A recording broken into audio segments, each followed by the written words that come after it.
Okay. Welcome to If Then number 80. And technically it's not 80 because there were about 5 or 6 that were done and out of order, and I just decided to not go back and fix it. So I restarted. So this is probably 90 or 100, but they're all labeled If Then. So you can go back and check out those early ones. The Regencies, the Joanna Lindsay versus Julia Quinn, the Mallorys versus the Bridgerton situation. But anyways, welcome to the Dealey's book series. I'm Christina K-R-I-S-T-I-N-A. This is where we read books, talk about books, no special effects, no theme music, none of that fancy man stuff going on here. And I'm doing this a little on the early side with the back to school stuff. Been busy. Got this chance to do it and decided I'm just gonna go ahead and do this a couple days early. To get it done. Because then if I don't, and I get busy with school or substituting or something, and I get to Friday and I'm like, ah! So we're going to do September new releases now. And by the time this airs, I will have read a few of these books. Amazon will have delivered said books. The final book will show it if you stay to the end. I don't even care what it's about. I pre-order it and have it sent. I've done that with all 62 of them. So if you've heard me talk about my favorite author, it's my favorite author in the whole wide world. So we will have those probably November, December. It depends on, I read so much. So anyways, these are some books. I think there's 14 or 15 of them that I picked out for September. October looks to be a really good purchasing month. And so does November look to be a purchasing month. And December looks to be a purchasing month. September, there's one or two. But October, November, December, there are some definite purchases out there. Miss Briggs has got one coming out, although it's not a Mercy Thompson. Well, it is and it isn't. And she's put together a bunch of short stories and stuff from both series, from the Alpha Omega and Mercy Thompson. Because I was just looking through October, getting ready for the new releases. I was like, oh wow, look, this one. I was like, there's like 5 or 6 authors, maybe even more than that. So we'll have to wait and see when Chrissy does her new releases next month to see what's on the list. And while we're at it, please don't. There's coming up in a couple weeks. I do a horror thriller haunted house.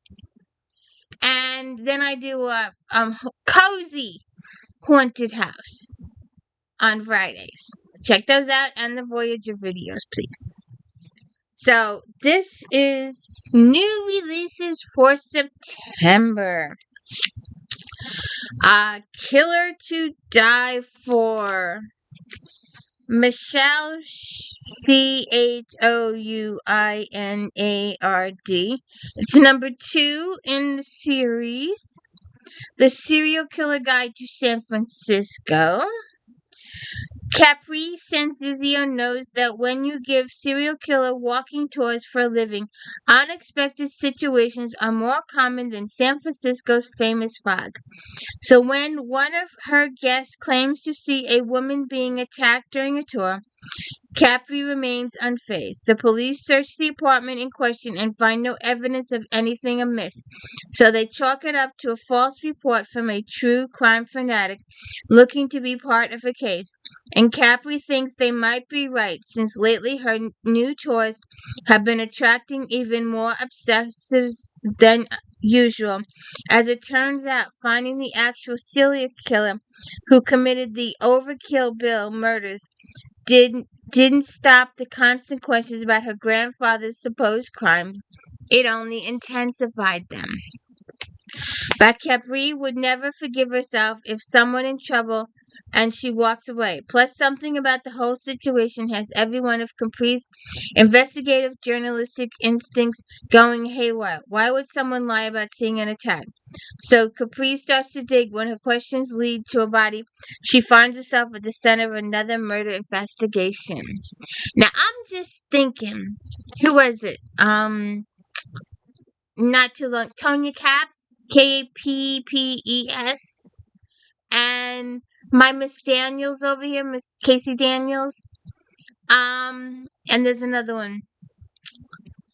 Talk to the Dead.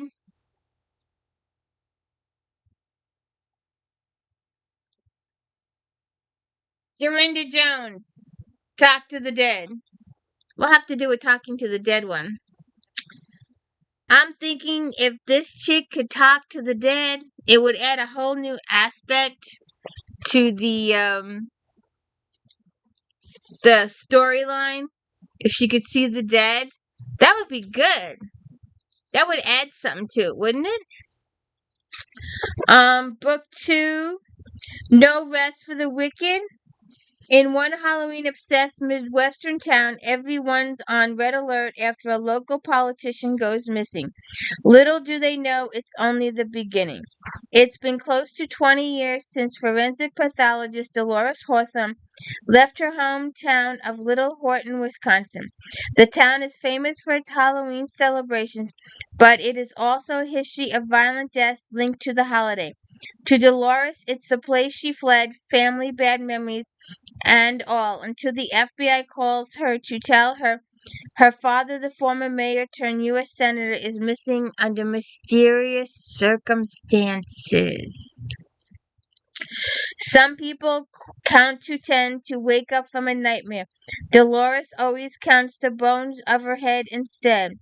Phenytoid frontal lacriminal. But no matter how many times she counts them, it doesn't change the fact that her father is missing, that his final words of warning to her were to trust no one, and that now the rest of the family is giving Dolores a chilling welcome. With Halloween fast approaching, Dolores must face the past she left behind before it's too late. Oh, and I'm very tempted. Very, very tempted. I didn't think about this before. But, where is it? I've done this before and it hasn't gotten, um, good views, but, I wanted to point this out. Where is it? I know it's here. Um,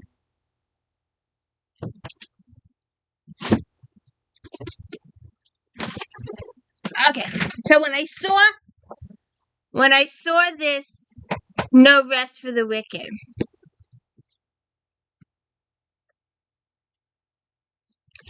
I immediately 100% thought of this. Oh, and a survey question if y'all still here. I'm thinking about it. I was gonna go over and do it in Regency because I don't think there's too many over here in Paranormal. But I know there's over in Regency. Naked guy on the cover. I was thinking about it. I'm tossing around that idea to go through my Regencies to see how many naked guys are on the cover. So, hey, Growsy Grow. No Rest for the Wicked. A vampire soldier weary of life. Centuries ago, Sebastian Roth was turned into a vampire, a nightmare in his mind, against his will. Burdened with hatred and alone for ages, he sees little reason to live, until an exquisite fey creature comes to kill him, inadvertently saving him instead. A Valkyrie assassin dispatched to destroy him.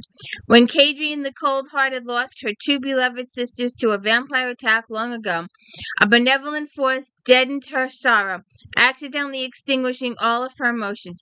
Yet whenever she encounters Sebastian, her feelings, particularly lust, emerge multiplied. For the first time, she's unable to complete a kill. The course, competitors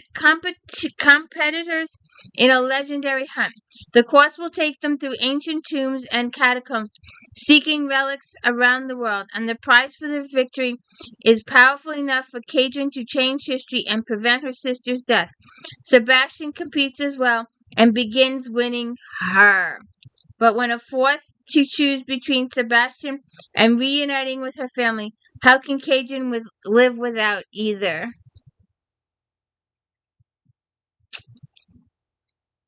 I don't know. Which one?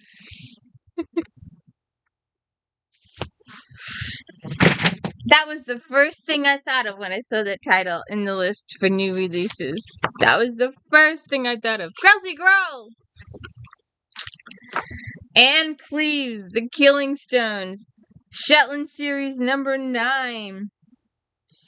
The Killing Stones marks the eagerly awaited return of Anne Cleves' beloved detectives from the Shetland series. It's been several years since Detective Jimmy Perez left Shetland. He has settled into his new home in Orkney, the group of islands off the northern coast of Scotland. With his partner Willow Reeve and their growing family, one stormy winter night, his oldest and closest friend, Archie Stout, goes missing. Ever the detective, Perez catches a boat to the island of Westray, where Archie worked as a farmer and lived with his wife and children. But when he arrives, he finds a shocking Archie's body on an archaeological dig site and an ancient Westray story stone with precise spirals carved in it beside him. The clear murder weapon, the artifact taken from a nearby museum, seems to suggest a premeditated murder. But Perez is so close to the case that he struggles to maintain an objective distance from the potential suspects. He finds it difficult to question Archie's wife, whom he's known for years. Rumors swirl about the dead man's relationship with a young woman new to the island, an artist. With each new lead, the case becomes more twisted, and Perez wonders if he will ever find out what happened to his friend. All right, we're going to come back to that one. Hot Desk. In the post-pandemic publishing industry, two rival editors are forced to share a hot desk on different days of the week, much to their chagrin.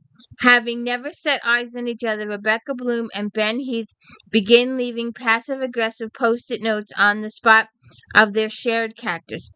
But when revered literary legend Edward David Adams, known as the Lion, dies, leaving his estate up for grabs, their banter escalates as both work feverishly to land this career-making opportunity.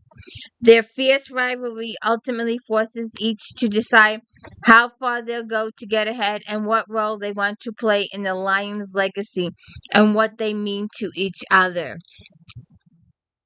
Pen pal letters? All right, wait. Pen post-it note lovers. You know, people meet online all the time. Who says you can't fall in love through post-it notes? As they battle for the estate gets more heated, Rebecca learns of a connection between her mother, Jane, and the Lion. The story travels back 4 decades earlier to when Jane arrives in Manhattan and meets Rose. Soon her best friend Jane and Rose are two strong, talented young women trying to make their mark in the publishing world at a time when the art, the written word, and the creative expression were at their height. But one fateful day during the April blizzard of 1982 will change the course of Jane's life forever. Dinner at the Night Library.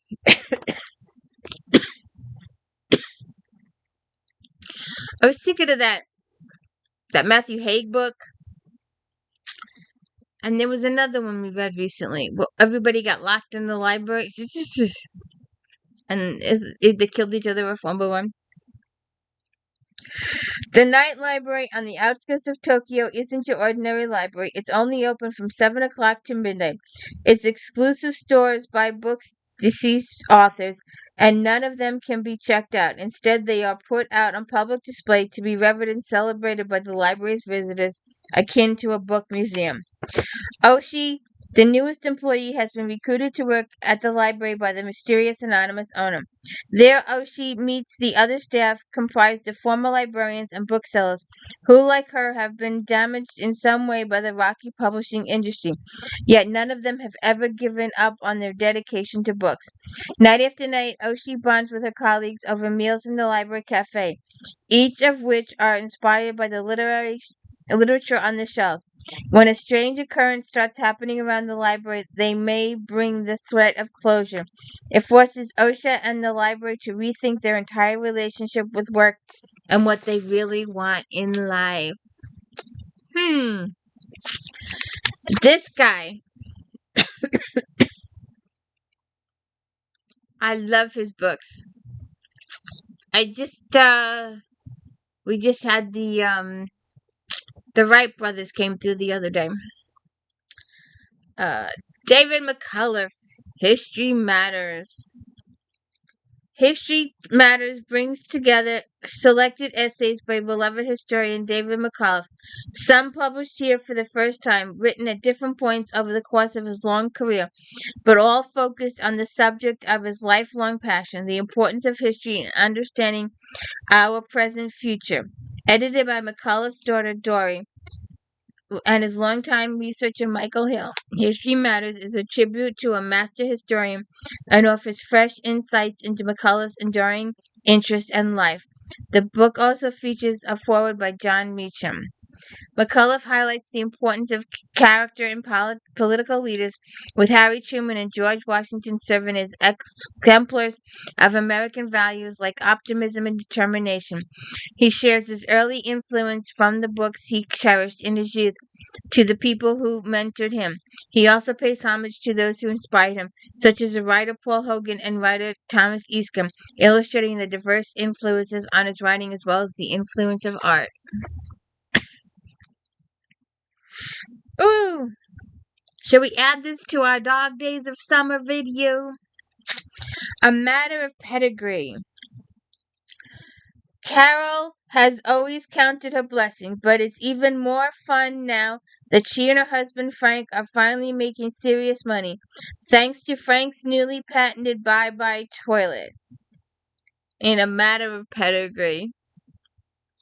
With the kids finally on their own, Carol and Frank are empty nesters, which will give her uninterrupted time to add to her impressive shoe collection, and lavish care on Poopsie, her beloved, very spoiled Brittany Spaniel. The cherry on top is a hefty bid on a luxury co-op in a prestige building. But the dream is quickly flushed when the offer is refused by venture capitalist Hosey Brown. Hearing the claim that the Cabanos won't fit into their wealthy, snooty community, Frank is outraged enough to roar something about killing that old janky on his way out the door. 3 months later, Carol is shocked by the news that Jose has been bludgeoned to death. When Carol learns Jose was one of the backers of the big new construction project for which Frank's company has also been constructed, she's worried about the worry grows with every new twist in the case is discovered. Armed with her favorite Jimmy Choos and her beloved if quirky Pussy, Carol sets out to clear Frank's name and maybe save their lives. So this lady belongs with where is she?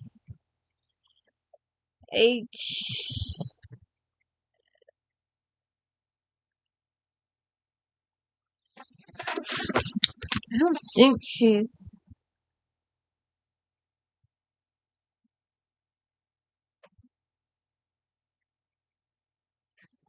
A second.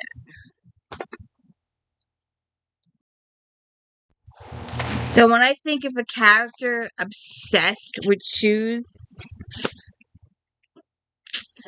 undead and unemployed, undead and unwed, and undead and everything else. There's like 15 or so. But Betsy Taylor loves her shoes. She's shoes. You've got to listen. If you ever listen to these books, you got to do the audio. Just do the audiobook once so you get the narrators. Shoes. The Milanos. The Blancos. It's funny as all hell. Betsy will do anything. I think she'll even kill her sister for shoes. Because her sister's the evil one. But that's what I thought of. Oh, here we have another librarian. The librarians, Sherry Thomas. Sometimes a workplace isn't just a workplace, but a safety, understanding, and acceptance, and sometimes murder threatens the sanctity of the beloved refuge. In the leafy suburbs of Austin, Texas, a small branch library welcomes every day of the week. But the patrons who love the helpful, unobtrusive staff and leave rave reviews on Yelp don't always realize that the librarian's a human too. Hazel flees halfway across the world for what she hopes will be a new beginning. Jonathan, a 6'4" former college football player, has never fit anywhere else. Astrid tries to forget her heartbreak by immersing herself in work. But the man who ghosted her 6 months ago is back, promising trouble. And Sophie, who has the most to lose, maintains a careful and respectable distance from her co-workers, but soon that won't be enough anymore.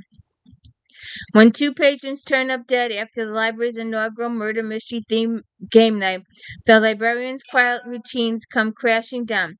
Something sinister is stirred, something threatens every single one of them, and the only way the librarians can save the library and themselves is to let go of their secrets, trust one another, and band together. A killer wedding.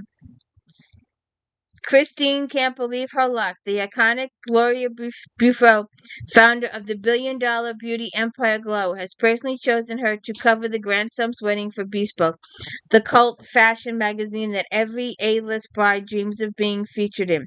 A career-making scoop and a free trip to a castle-turned-five-star hotel on the Emerald Island. It feels too good to be true, because it is. Gloria is found dead on the very first morning of the celebratory weekend, and her family wants to keep her death a secret for the wedding to march on. When Gloria's heirs issue a chilling warning to Christine to keep things quiet, she can't help but wonder if one of them is guilty. There's the son who's hiding a damaging lawsuit, the resentful daughter-in-law, the grandson who had few too many run-ins with the law, his ambitious wife who's hiding more than one secret, and Gloria's favorite grandchild, the perfect groom. As Christine navigates a world where glamour and masks, grimy secrets, and everyone she meets is a suspect, she realizes that among this glitzy elite is nothing more than it seems. Who's the killer? Who?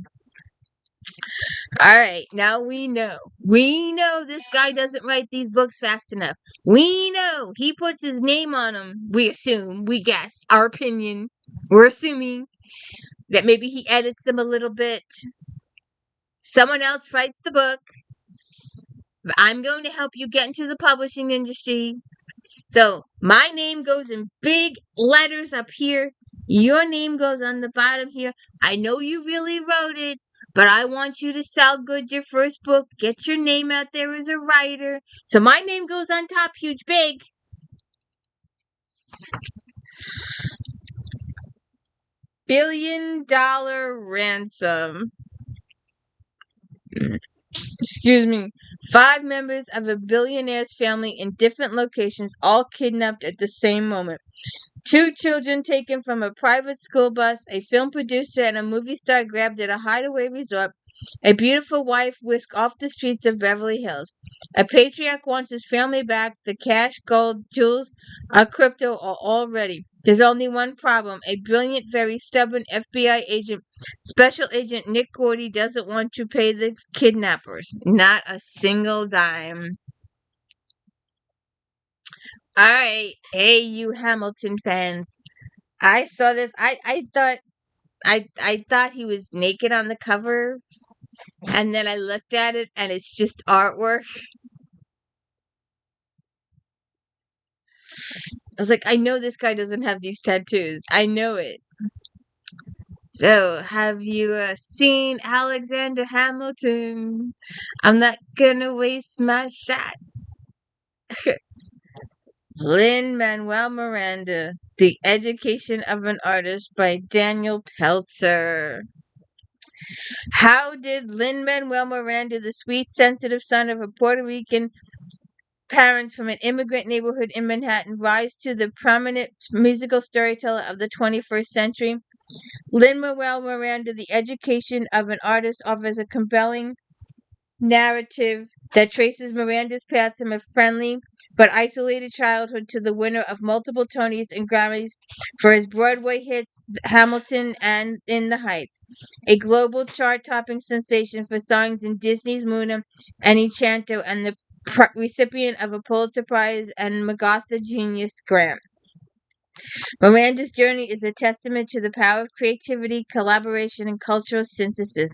Despite not being a musical prodigy, Miranda's insatiable drive to create art and learn from those around him propelled him to synthesize his Latino heritage with pop, hip hop, Broadway musical styles of New York City. The unique blend allowed him to craft a new way of telling American stories. All right, this lady has been around forever. We've talked about her on Flashback Mondays. If you have not watched all the Flashback Mondays, please go and do so. We start out small and inexperienced in 2007, 2008, and we are almost to the end in 2016. We're working on something. I'm trying to decide which way to go after the magazine ends. They did do a couple of issues uh, uh, on the internet, but I've never been able to find them, and I don't have. It was the computer before this computer, so I'm not sure if I don't think I downloaded them. I think I just read them online, and I didn't think about saving them or anything back then, and I can't find them. They're gone. So we'll see what happens. Danielle Steele, the portrait. Devin Dorsey's reputation precedes her as a highly sought-after portrait artist. She seems to have the ability to peer into the souls of her subjects and then capture them on canvas, but the world doesn't know about the devastating losses she has endured, first as an orphan, then as a young widow. When an entrepreneur, Charles Mackenzie Taylor, sets her at a New York gallery event, he is instantly haunted by her beauty and her talent. Having lost his mother when he was 13 and still living in the cold shadow of his late banker father's disapproval, Charles has given up on love. He's resigned himself to a loveless marriage to avoid the inconvenience of divorce. But Devon awakes something in him across the crowded gallery, and she in turn intrigued by Charles. He approaches her to paint his portrait, and while her schedule is booked for many months before she can accommodate him, with the electricity between them is probable. When they encounter each other over the summer in the Hamptons, their connection deepens as they each release years of pent-up emotion and unfulfilled longing. But the ghosts of their past are not easily put to rest. Charlie wrestles with his fear of intimacy for the first time in his life, while Devon struggles with the fear of abandonment, and after an accident endeavors Devon's career, they must decide together their future holds. Another lady that we have talked about on Flashback Monday often, Hank Philippa Ryan. Oh, this could be yours. In fact, I think she's we're doing, or we did last week. I think it's last week. Check it out. Or this previous Monday, September 2015 Flashback Monday, and I'm pretty sure Philip Orion is in that group. Why does they say this debut author's black bestseller about to ruin her life? Oh, she's talking about the character. Okay, because I was say Philippa Ryan's been writing for a really long time. This is not her debut novel. Debut sensation Tessa Calloway is on a whirlwind book tour for her instant bestseller, All This Could Be Yours. In a different city every night, Tessa receives standing ovations from adoring fans, while her husband Henry and their two children cheer her on from their brand new dream home. But there's a chilling problem with Tessa's Triumph bookstore. She soon discovers she's being stalked by someone who's obsessed not only with sabotaging her career, but also with destroying her perfect family back home. Tessa fears the fallout from an impossible decision she once made when what felt like a genuine deal with the devil appears to be coming true, and realizing that every high-stakes bargain comes with a high-stakes price. If Tessa won't untangle who's threatening to expose her darkest secrets, she will lose her career and her family and a possible life. Okay. This time next year, We are the next year starting with Christmas 2025. We are currently doing Stephanie Lawrence Sinsters, and we're reading the entire series on Saturdays. So please go check those out. We read the first couple of chapters, we talk about the books.